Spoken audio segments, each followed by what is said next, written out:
नमस्कार। स्वागत है आप सभी का क्राइम की एक और नई सच्ची कहानी के साथ। कहते हैं कि घर की लड़ाई जब चार दीवारी से बाहर चली जाए तो अक्सर विनाशकारी हो जाती है। आज की कहानी जो मैं आपको सुनाने जा रहा हूं, दरअसल इस कहानी में भी कुछ ऐसा ही होता है। एक शौहर अपनी बीवी को लगातार डांटता था, पीटता था, जबकि वह बहुत ज्यादा सुंदर थी। उसका यह शौहर करोड़पति होता है और लगभग 47 करोड़ का मालिक होता है। उसके घर में एक आदमी राजमिस्त्री का काम करता था और उस राजमिस्त्री को यह झगड़ा बिल्कुल भी पसंद नहीं आता था। वह बार बार रोकता टोकता था और यही रोका टोकी उस खूबसूरत महिला को बड़ी अच्छी लगती थी। उसे लगता था कि मेरा कोई हमदर्द है। वह अपने पति सोहर को भूल जाती है और उस राजमिस्त्री से प्यार कर बैठती है। ऐसा प्यार कि उन दोनों की नजदीकियां बहुत ज्यादा आगे बढ़ जाती हैं, जबकि वह खूबसूरत महिला 2 बच्चों की मां भी होती है। और आगे चलकर जब इस प्यार और मोहब्बत के बारे में पता चलता है तो खुलासा होता है, तो यहीं से एक कत्ल की नींव रखी जाती है। कत्ल भी ऐसा परफेक्ट कि सुनने वालों को लग रहा था कि यह कत्ल हुआ है। लेकिन जब पुलिस ने छानबीन की, जब कुछ ऐसे सबूत जुटाए, उससे एक ऐसा खुलासा होता है जिसका लोगों को यकीन ही नहीं हो रहा था। आखिर एक करोड़पति शिक्षक की बीवी ऐसा कदम कैसे उठा सकती है? दोस्तों, आज की जो सच्ची घटना मैं आपको सुनाने जा रहा हूं, यह सच्ची घटना उत्तर प्रदेश के कानपुर शहर की है। दरअसल कानपुर शहर पश्चिमी एवं थाना क्षेत्र का स्वर्ण जयंती विहार में 4 नवंबर 2023 की सुबह लगभग 6:30 बजे के आसपास उस वक्त लोग अपने घरों से टहलने के लिए बाहर निकलते थे और अचानक से एक बहुत तेज धमाका होता है। बहुत ही भयानक एक्सीडेंट होता है। इको कार की चपेट में आने से एक व्यक्ति की घटनास्थल पर ही मौत हो जाती है और जैसे ही उस इको कार की टक्कर लगती है तो वह गाड़ी खंबे से टकरा जाती है और उसका टायर भी फट जाता है। आसपास जहां तक उसके टायर फटने की आवाज पहुंच रही थी, उन लोगों का ध्यान उस तरफ आकर्षित होता है और देखते ही देखते घटनास्थल पर सैकड़ों लोगों की भीड़ लग जाती है और तुरंत ही नजदीकी पुलिस स्टेशन को सूचना दी जाती है कि यहाँ पर एक सड़क हादसा हुआ है, एक व्यक्ति की मौत हो चुकी है। पुलिस को जैसे ही सूचना मिलती है तो पुलिस मौके पर पहुंचती है और उस व्यक्ति को देखती है। उसकी नब्ज टटोलने की कोशिश कर रही थी। वह व्यक्ति मर चुका था। अब मरने वाले की पहचान करने की कोशिश की जा रही थी तो पता चलता है कि उसका नाम राजेश कुमार गौतम है, जो कि सरलोल विकास अक्षेत्र जूनियर हाई स्कूल का सहायक अध्यापक था और जो कि नजदीकी चकेरी थाना क्षेत्र के देहली सुजानपुर का निवासी था। उसके घर में सूचना दी जाती है तो पत्नी का रो रो कर बुरा हाल हो जाता है। उसके 2 बच्चे होते हैं, उनका भी रो रो कर बुरा हाल हो जाता है। जहां जहां तक उसके रिश्तेदारों को खबर पहुंच रही थी और शिक्षक समाज में जैसे ही यह खबर पहुंचती है तो हर कोई हैरान हो जाता है कि आखिरकार इतना अच्छा भला हष्ट पुष्ट व्यक्ति कैसे मारा गया।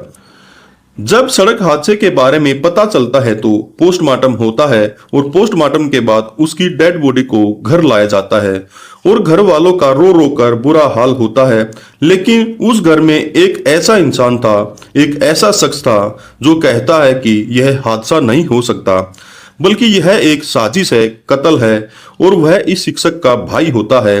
वह कहता है कि इस कत्ल की जांच होनी चाहिए। जैसे ही पुलिस के पास वह शिकायत लेकर पहुंचता है तो पुलिस इस मामले को गंभीरता से नहीं लेती और कहती है कि यह एक सड़क हादसा है, सबको दिखाई दे रहा है और जो गाड़ी थी वह गाड़ी पकड़ी जा चुकी है, साथ ही वह ड्राइवर भी पकड़ा जा चुका है, जिसकी वजह से यह हादसा हुआ है। अब इस मामले की जांच कोई पड़ताल नहीं की जाती, लेकिन जो शिक्षक की बीवी होती है, यानी उसकी पत्नी जिसका नाम उर्मिला उर्फ पिंकी होता है, उर्मिला उर्फ पिंकी ने अपने पति का एक ऐसा ग्रुप कि वह आपस में अपने मन की, अपने सुख दुख की बातें किया करते थे। उसी ग्रुप में उसने रोते हुए अपना दुख, अपनी परेशानी बयान की। उसने कहा कि मेरे पति की मौत नहीं बल्कि कत्ल हुआ है, मर्डर हुआ है। क्या आप इस मामले की जांच नहीं करवा सकते? दरअसल उस नवादा विद्यालय के पढ़े हुए लड़कों को जो यह ग्रुप था, उनके अंदर आईएएस थे, आईपीएस भी थे, कई बड़े पदों पर बैठे हुए ऑफिसर थे। अब उन्हें जब यह मामले की सूचना मिलती है तो उन्हें बहुत बड़ा दुख होता है कि हमारे क्लासमेट के साथ ऐसा कुछ हुआ है। तो उन्होंने नजदीकी पुलिस स्टेशन के बड़े उच्च अधिकारियों को फोन किया और फोन करने के बाद कहा कि इस मामले की जांच कराई जाए। कहीं ऐसा न हो कि जो इनकी बीवी यानी कि पिंकी उर्फ उर्मिला कह रही है, हो सकता है कुछ ना कुछ इस मामले में झोल रहा हो। अब पुलिस इस मामले को गंभीरता से जरूर लेती है, क्योंकि आईपीएस और आईएएस जैसे ऑफिसर के फोन पहुंच रहे थे। पुलिस ने जब इस मामले की जांच पड़ताल शुरू की तो यानी कि पश्चिमी थाना क्षेत्र की पुलिस अब इस मामले की जांच पड़ताल में जुट जाती है। और पड़ताल में जुटने के बाद जैसे ही पुलिस ने गौर करने की कोशिश की, पुलिस ने जब सबूत जुटाने की कोशिश की तो वाकई सोचते हुए भी अपने आप में हैरानी होती है। दरअसल इको कार से जो सुबह 6:30 बजे के आसपास होता है, 4 नवंबर 2023 की यह घटना होती है। जिस वक्त वह शिक्षक आता है तभी इको कार चलती है और इससे पहले वह कार एक साइड में चुपचाप खड़ी हुई थी। और जैसे ही टक्कर लगती है, टक्कर लगने के बाद वो इको कार जाकर एक खंबे से टकराती है। खंबे में टकराते ही उसका टायर फट जाता है और बहुत तेज धमाका होता है।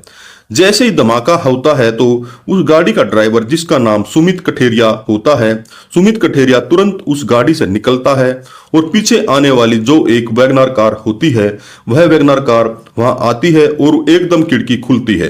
तुरंत ही वह उस कार में आकर बैठ जाता है। अब पुलिस ने उस वैगनार कार के बारे में पता लगाने की कोशिश की तो इस घटनास्थल पर लगभग 2-3 बार वह कार घूमती है। पुलिस को शक होता है कि कार आखिर ऐसे क्यों घूम रही थी। पुलिस ने जब इस वैगनार कार का पता करने की कोशिश की तो उस वैगनार कार को विकास सोनकर नाम का एक लड़का चला रहा था। अब पुलिस ने जब उस विकास सोनकर को पकड़ा तो उससे तफ्तीश की तो उससे तफ्तीश करने के बाद एक और व्यक्ति का नाम सामने आता है और जिस व्यक्ति का नाम होता है शैलेंद्र सोनकर। अब पुलिस ने उस शैलेंद्र सोनकर को पकड़ने के लिए बार बार उससे जब बातचीत करने की कोशिश की गई, हालांकि इस सब कुछ कार्रवाई करने में पुलिस को लगभग 25 दिन का समय लग जाता है और 29 नवंबर 2023 को इस घटनाक्रम का खुलासा होता है। पुलिस जब इस शैलेंद्र सोनकर से पूछताछ कर रही थी तो पता चलता है कि उस वैगनर कार के ड्राइवर से इस शैलेंद्र सोनकर की जानकारी थी। उनका आपस में कांटेक्ट था, उनकी आपस में बातचीत हो रही थी और साथ ही शैलेंद्र सोनकर की बातचीत इस मरने वाले शिक्षक की जो वाइफ पिंकी है उससे भी बातचीत चल रही थी। और जब पुलिस ने इन सब की सीडीआर निकाली तो सीडीआर निकलवाने के बाद जब इस शैलेंद्र सोनकर और पिंकी को गिरफ्तार करने की बात पूछताछ की तो आखिरकार यह मामला क्या है, तब एक कहानी सामने आती है। दरअसल कहानी शुरू होती है साल 2021 से। जो यह शिक्षक होता है जिसका मर्डर हुआ है, दरअसल यह दिल्ली सुजानपुर में अपना एक घर बनाना चाह रहा था, हाउस बनाना चाह रहा था। उसका एक व्हाट्सएप ग्रुप था।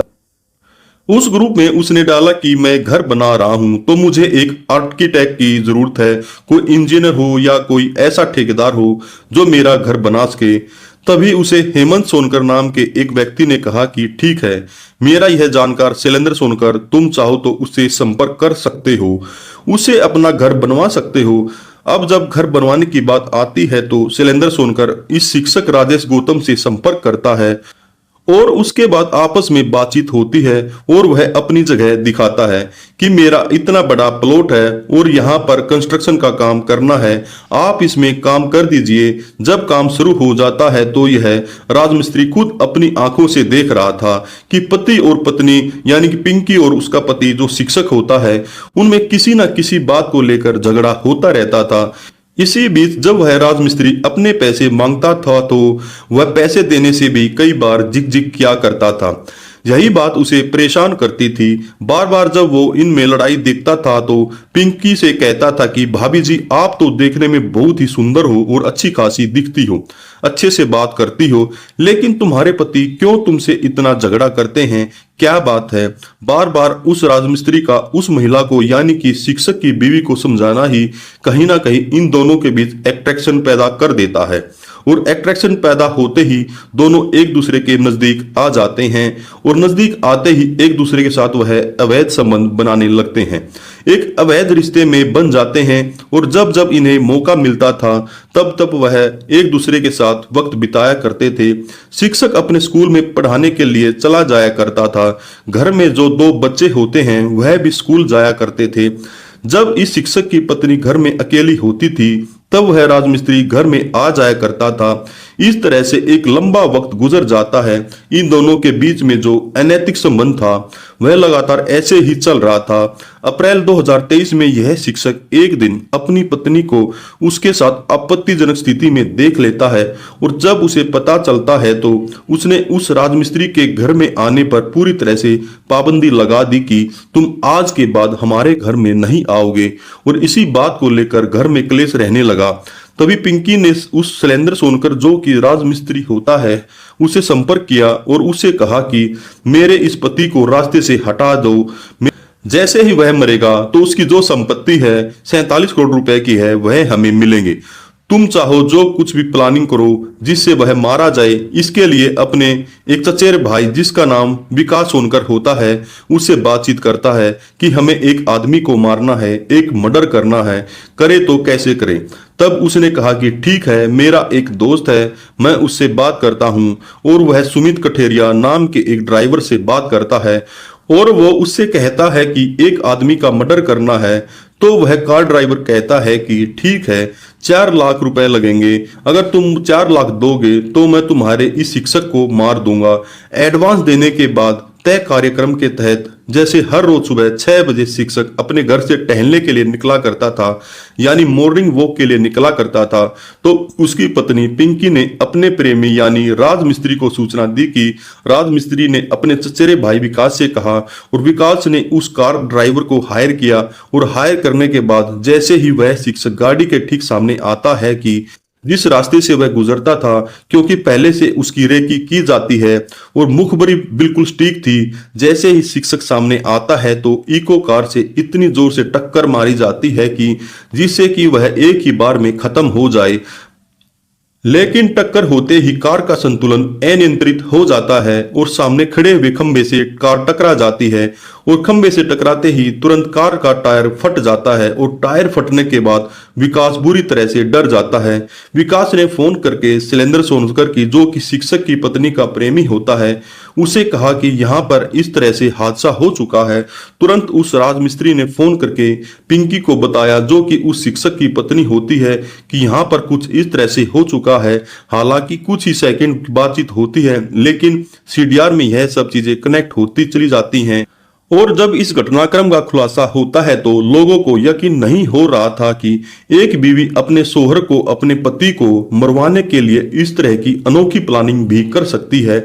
वह भी इतनी सटीक प्लानिंग करेगी। अगर उस शिक्षक के भाई ने अपने भाई की हत्या की बात नहीं की होती तो, शक जाहिर नहीं किया होता तो, साथ ही एक गलती जो पिंकी से होती है जो अपने पति के व्हाट्सएप ग्रुप में मदद मांगती है, तब आईएएस और आईपीएस ऑफिसर सक्रिय हो जाते हैं और पुलिस से कहते हैं इस मामले की पूरी ईमानदारी से जांच होनी चाहिए, जो भी इसमें दोषी है उसे पकड़ा जाए। यह सारी प्लानिंग धरी की धरी रह जाती है और शिक्षक की पत्नी, उसका प्रेमी और प्रेमी का चचेरा भाई होता है, उन सबको गिरफ्तार कर लिया जाता है। साथ ही जो कार का ड्राइवर होता है उसकी भी गिरफ्तारी की कोशिश की जा रही है। जब विकास सोनकर से पूछा जाता है कि तुमने साथ क्यों दिया तो उसने कहा कि शैलेंद्र ने मुझसे कहा था कि हम बहुत जल्दी धनवान होने वाले हैं, हम करोड़पति बनने वाले हैं और हम बिजनेस शुरू करेंगे, हम अपनी कंपनी खोलेंगे और जब कंपनी खोलेंगे तुम्हें पार्टनर रखेंगे। यह सब हमने इसलिए किया। पुलिस ने घटनाक्रम का खुलासा किया तो जैसे ही लोगों को पता चलता है कि बीवी ने यह सब काम कराया है तो लोगों को यकीन नहीं हो रहा था कि एक महिला अपने पति को मरवाने के लिए कुछ इस तरह का षड्यंत्र रचेगी। अब उसकी जिंदगी शायद सलाखों के पीछे गुजरेगी, प्रेमी की जिंदगी भी सलाखों के पीछे ही गुजरेगी। और प्रेमी का चचेरा भाई होता है, वह सलाखों के पीछे रहेगा, लेकिन जो उस शिक्षक के बच्चे हैं शायद उनकी परवरिश कैसे होगी, इस पर एक बड़ा सवाल हो जाता है। दोस्तों, इस पूरे घटनाक्रम को सुनाने का उद्देश्य किसी को परेशान करना नहीं है, किसी का दिल दुखाना नहीं है, बल्कि आपको जागरूक करना है, आपको सचेत करना है। दोस्तों, अगर आपको हमारी मेहनत पसंद आए तो लाइक, शेयर और सब्सक्राइब जरूर करें। नमस्कार, धन्यवाद, जय हिंद, जय भारत।